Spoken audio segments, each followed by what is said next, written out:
City fireman died under the rubble of the World Trade Center. But a New York City Fire Department tradition is living on, stronger than ever, and more significant than anyone could have imagined. For 40 years, a small band of brothers, full-time firefighters, and part-time musicians have performed at the department occasions, the happy and the sad, the weddings, the parades, and, every once in a while, the funerals. But since September 11th, every once in a while has become every day, and on some days, every few hours.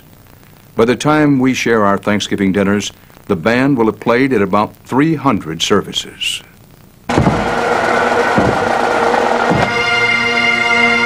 The snare of drums and the bellowing of bagpipes has been echoing in the canyons and suburbs of New York City ever since September 11th.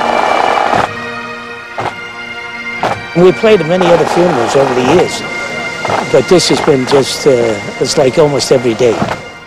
And you go from one to the next, and it's the same. You never get used to it.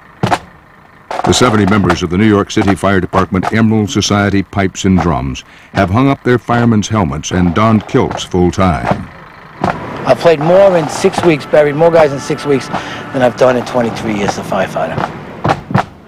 But they know burying them all is not likely.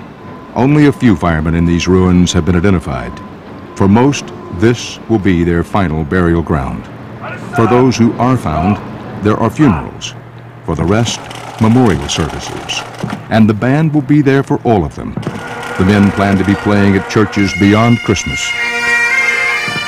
I love this job so much. Jimmy Genty is a founding member of the Pipes and Drums. Like several others, Genty is retired from the fire department, but not from the band.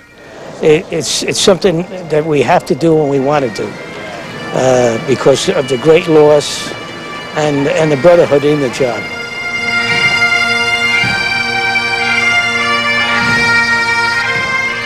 Brian Grogan has spent 20 years with the department, 16 as a bagpiper. Before September 11th, you played funerals, you played memorial services, but thanks to God, there weren't that many. After September 11th, it's been constant.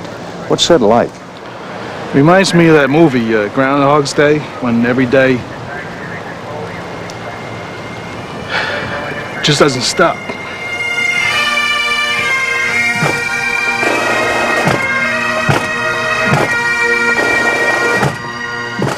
Has there been a morning where you just said to yourself, I want to do this, but I just can't do it. I can't do it today? Every morning. Every morning I say it, but I get up and I go.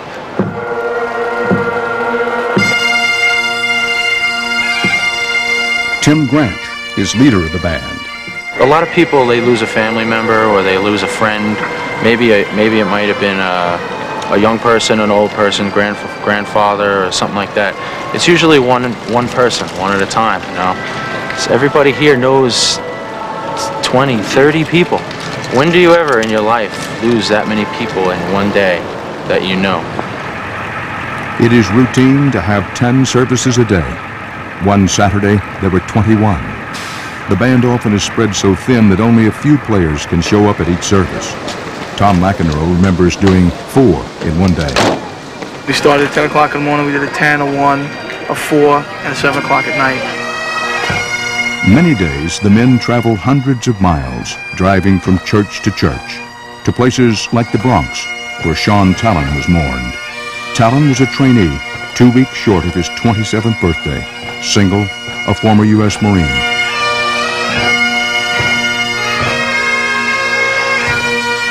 But more often, the pipers and drummers find themselves playing miles from the city, in the suburbs, where most firemen and their families now live. On this day, it was Battalion Chief Joseph Marchbank's turn to be memorialized. He had served 22 years and left behind a 14-year-old daughter, Lauren, an 8-year-old son, Ryan, and his wife, Teresa. Any of us who've been through a memorial service or a funeral for a loved one, particularly someone as close as a husband, there are times when you don't even hear what's happening around you. Yeah, you're right. Did that happen today when the bagpipes were playing? No, not at all. when they folded the flag, they had the honor guards doing that. It was, and they played, and I heard everything.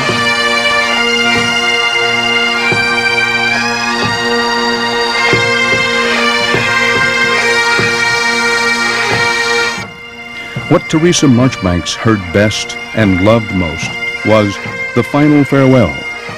They always line up in the same formation and these days play the same song.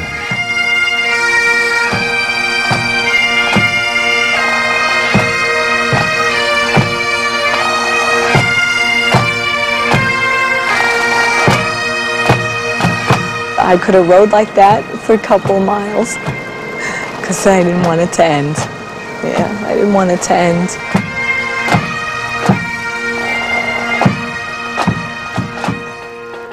The beginning of modern bagpiping is as old as the hills of Scotland and of Ireland.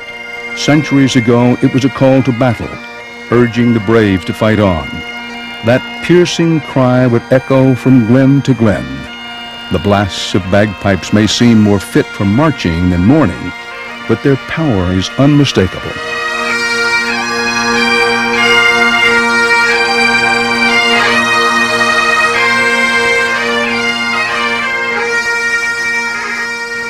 No one understands that better than Dennis Smith.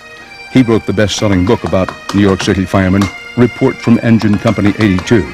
Smith himself was a fireman and a member of the band. Bagpipe music is not in and of itself soothing, but there is a kind of mystical magic to it. It's a very simple instrument in terms of what it does. It inspires, it generates extraordinary enthusiasm for the moment. Because of it, the wailing nature of it, it is able to move you to tears in a funeral environment in a second. I mean, to hear the bagpipers play Amazing Grace and to look at these young women with these little children at their knees, to see that is very, very moving. Amazing Grace is always played when the casket and family are entering the church.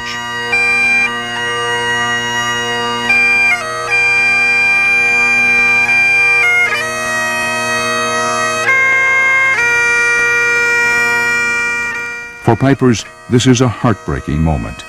We're always right in front of the church. They're coming out of limousines. You see the wife, you see the children, and firemen seem to always have a lot of children.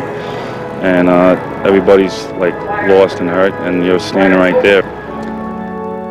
You can't look at the children. Even the wife, you got to look away, because otherwise it'll tear you apart. Really tear you apart. You never get that. You never walk away from it. It's still a twist in the stomach and choke in the throat and a tear in your eye, no matter what. You think you would get hard to it, but you don't. But no matter how hard it is to play in front of the church, there is one period even tougher. And it's the one thing they try to avoid. It's what Bill Duffy talked about while waiting for a service to end. You'll notice a lot of guys in the band aren't going into the churches. I only go in if I really knew the guy. Because it's just too much. It's just too much emotionally to bear to do that. But several days later, every single member of the band came prepared to do just that. For their beloved drummer, their only member to die at the World Trade Center. Darrell Pearsall was 30 years old. Everyone called him Bronco. He left no parents, no wife, no children. The band was his family, and they gathered, as they say, to pipe him to heaven. Usually one lone piper plays Amazing Grace. Not today. For Bronco, there was a symphony.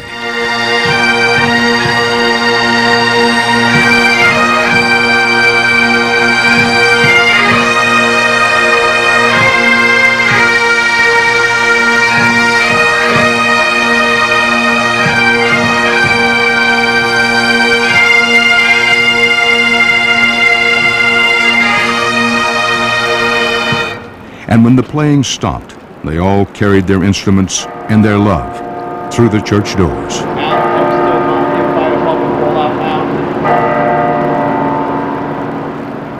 But this is not the end of the story.